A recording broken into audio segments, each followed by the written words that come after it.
오늘 수업할 내용은 이제 기신론 본 교재가 있죠. 예, 본 교재가 있습니다. 예. 교재는 이게 한 5년 전에 했던 거라서 영 시원찮아요. 영 시원찮은데 계속 따듬고 정리하고 해야 되는데, 이 교재를 만들 때까지만 해도 제가 안경을 안 썼었는데,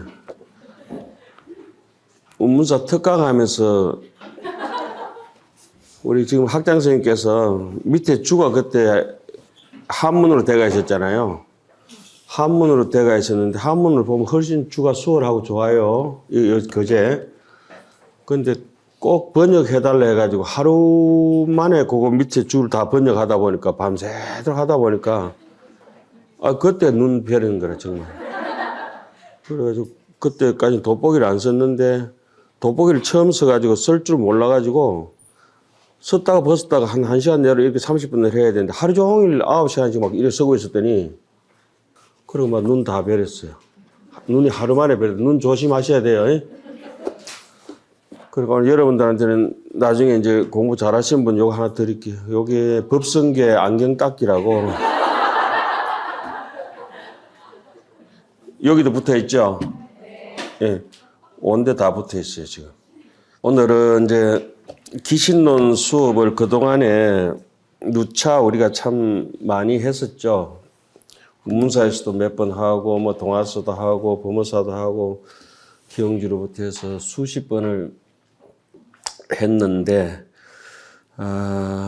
그게 시행착오가 좀 있었어요. 그래서 여러분들이 이제 기신론이라고 하는 개념, 또 기신론을 통해서 자기의 인생을 한번 이렇게 따듬었다고 하는 이런 분들, 그런, 계열을 통해서 또 원효 스님과 또 후대에,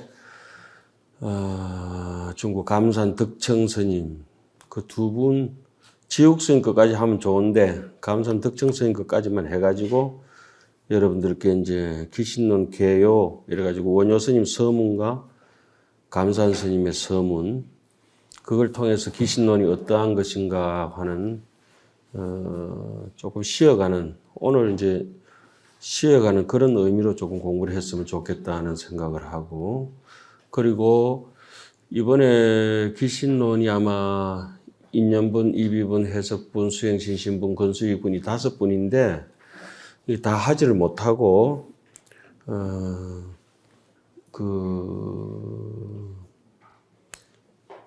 해석분만 할 거예요. 해석분만. 해석분도, 법과 의로 이렇게 나눠가지고, 심진여와 심생멸이 있는데, 심진여는 이렇게 제쳐놓고, 심생멸만. 그 심생멸이 심생멸가, 심생멸 인연가, 심생멸 상가, 이 세 가지잖아요. 그죠? 이 세 가지에 대해서 기신론을 해석하면 거기 이제 거의 끝납니다. 원효 스님 별기도 그 해석본 중에서 현시, 정의, 대치, 차지, 분별, 발치, 도상이라고 하는, 아마 지금 1학년들은 제가 무슨 소리 하는지 모를 거예요. 그죠? 그러니까 그렇게 알아들으려고 하지 마세요. 그리고 또 이 강의 들었던 것도 그렇다고 믿음이 일어나고 이런 건 아니고, 여러분들이 충분히 출가 입산하기 때문에 믿음이 다 출중하고, 특히 운문사까지 이 좋은 도량에 와 계시기 때문에 그런 믿음의 정체성은 의심할 여지가 없어요. 의심할 여지가 없기 때문에.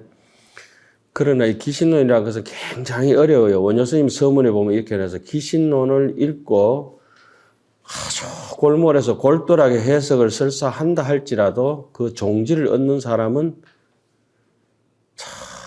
정말 저 넓은 운문산에 산삼 하나 찾는 것만큼 힘들다는 거예요. 예? 배워도 안 된다. 제가 기신론을 10,000번 읽고 또 10,000번 읽고 한 20,000번 정도 읽었는데 감감무소식이에요.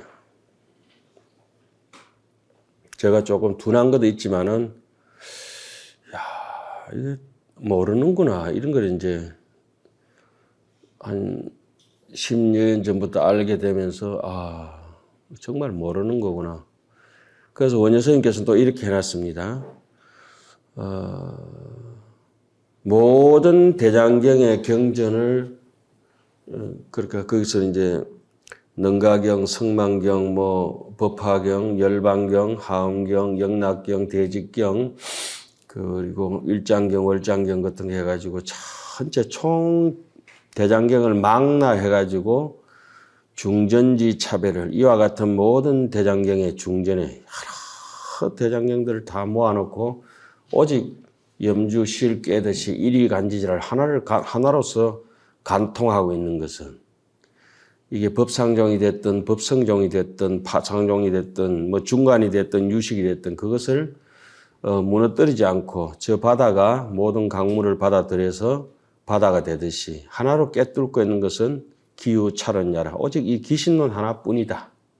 그래서 기신론의 이런 당신의 그런 종지종풍을 원효의 종지종풍에 있죠.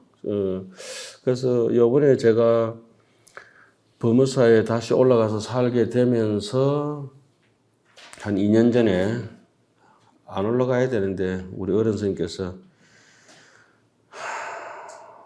니 얻어먹은 거 많잖아. 법무사에서 얻어먹은 거 많잖아. 다시 와야 돼. 할 수 없이 이제 끌려 올라가가지고 다시 이제 강주실에 앉아가지고 학위는 하나도 없고 강주만 있고 그러니까 그러다 보니까 뭐 어쩔 수 없이 그렇게 있는 이런 입장들이에요. 어쨌든 이제 뭐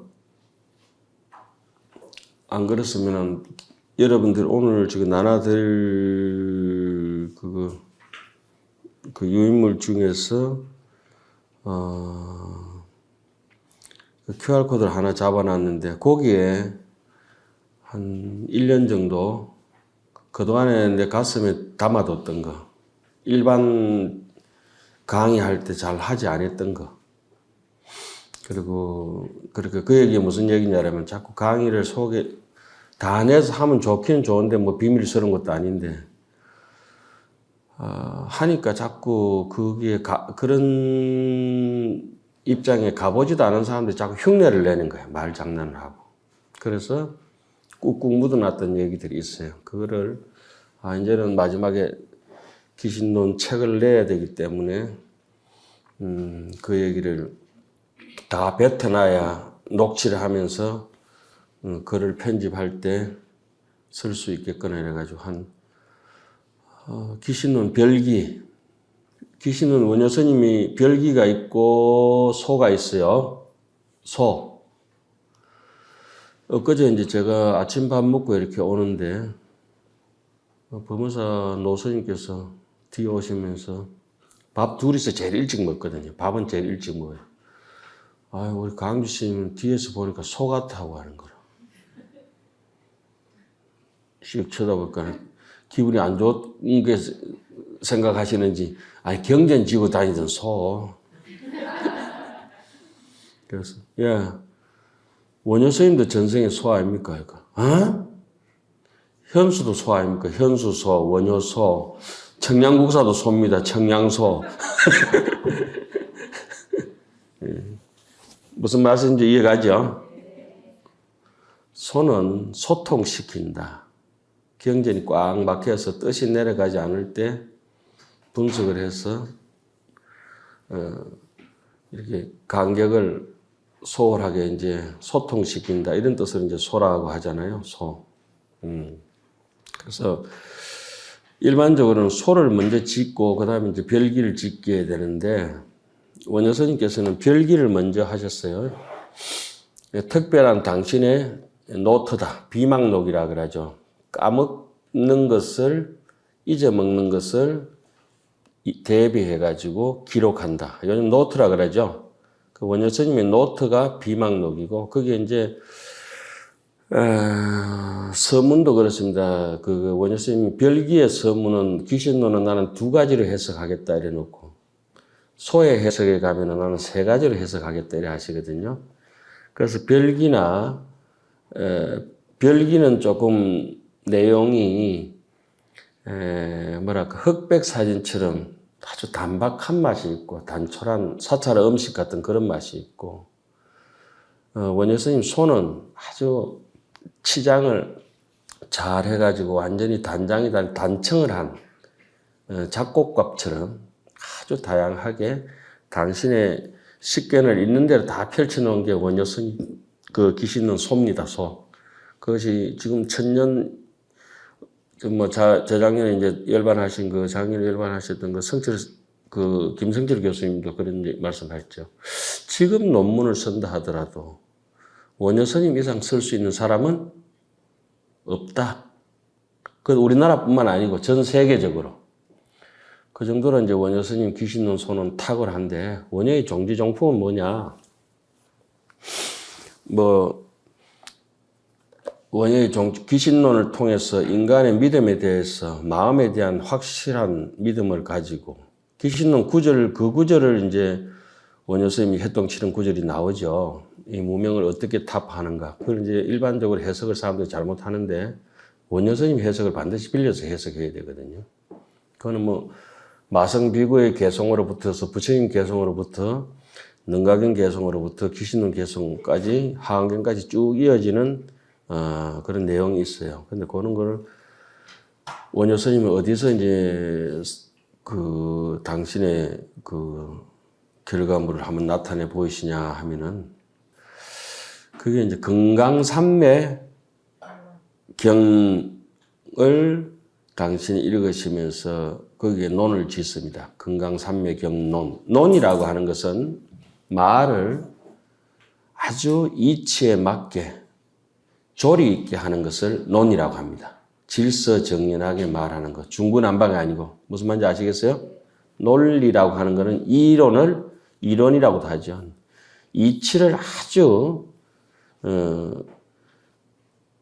큰 것과 작은 것을 이렇게 잘게 나눠가지고 질서정연하게 기성정결로 얘기를 조리 있게 해놓은 것을 이치에 맞게 조리 있게 해놓은 것을 논이라고 하죠. 물론 소와 똑같은 뜻이겠습니다만은. 그래서 금강산매 경론 서문을 보는데 깜짝 놀라는 구절이 나옵니다. 어떠냐? 기신론 별기에 썼던 얘기, 기신론 소의 서문에 썼던 얘기, 별기 서문, 소의 서문, 금강산매 경론 서문에 썼던 얘기가 똑같습니다. 뭐죠? 여러분들 알고 계시는 구절입니다. 어떤 구절이죠? 아시는 분 오늘 돈 상금을 드리겠습니다.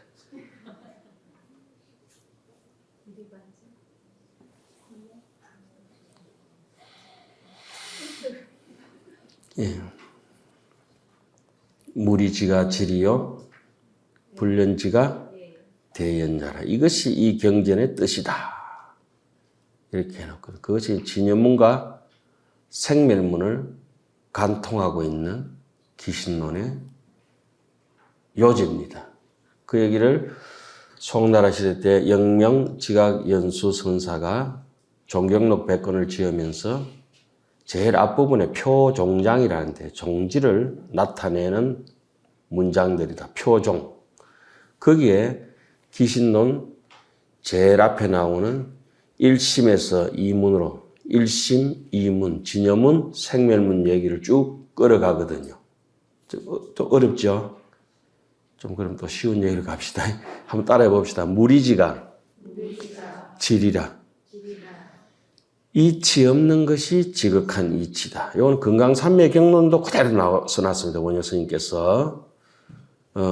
기신론 소, 당신의 가장 역작, 천년탑, 천년의 메아리, 에밀레존 같이 아주 아름다운 당신의 그런 사유의 조각을 찬란하게 삐져놓은 그 구절이 무리지가 지리요, 불련지가 대연이라. 그것이 바로 원효 스님께서 해골바가지 물을 자시고 심생적 종종법생하고 신멸적 종종법멸이라.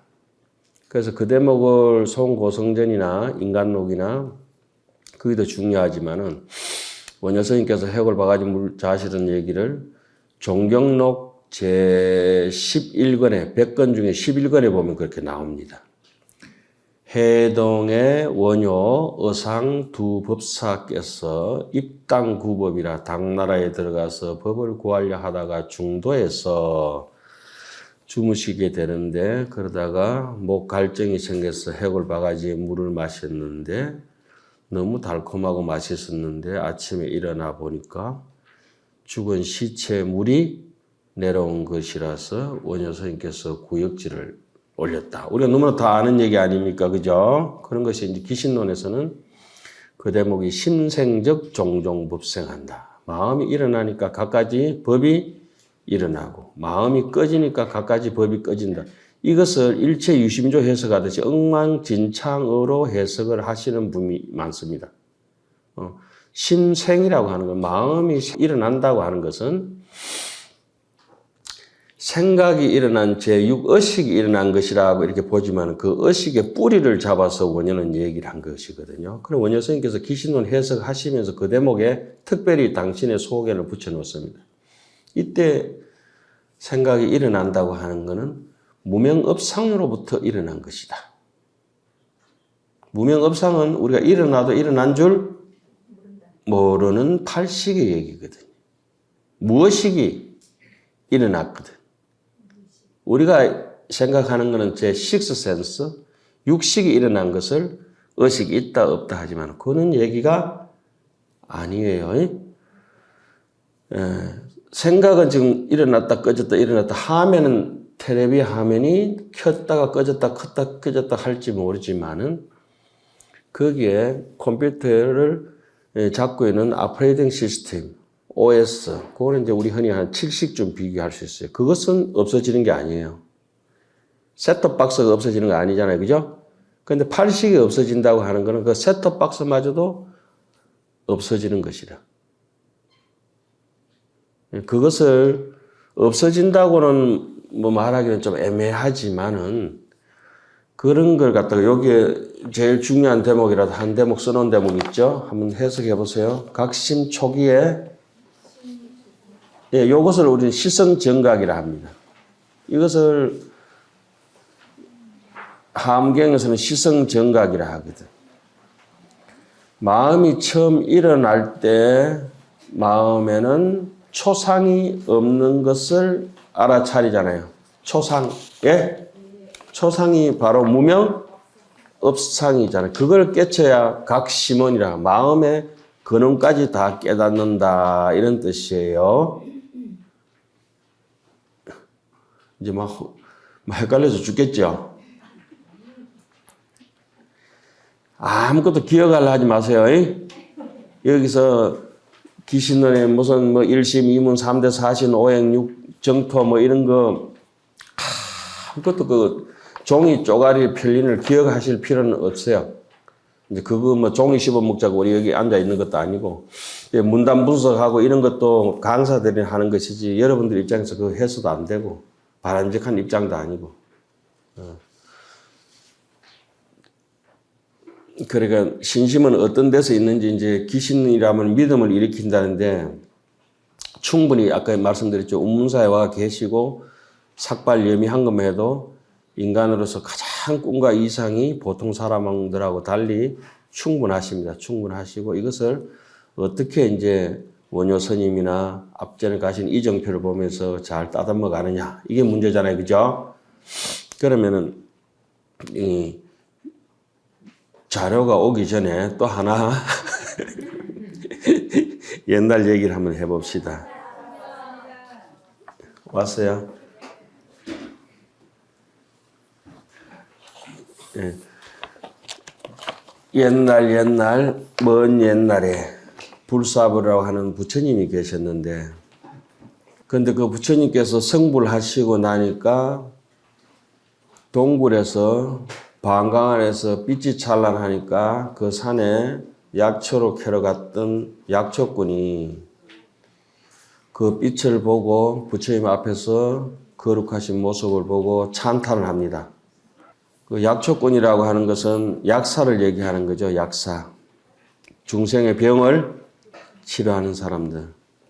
그래서 어뢰 부처님의 이 될 사람들은 전생의 전체 약초꾼입니다. 약초꾼. 하한경에도 그런 얘기가 나오죠. 사냥꾼의 눈에는 사냥감만 보이고 목동의 눈에는 소꼴만 보인다. 설산에 약초가 가득한 산에 살지라도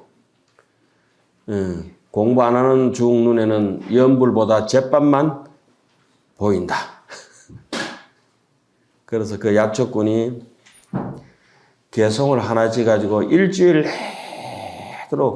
동안 한 개송만 가지고, 개송 하나만 가지고 그 부처님을 찬탄합니다.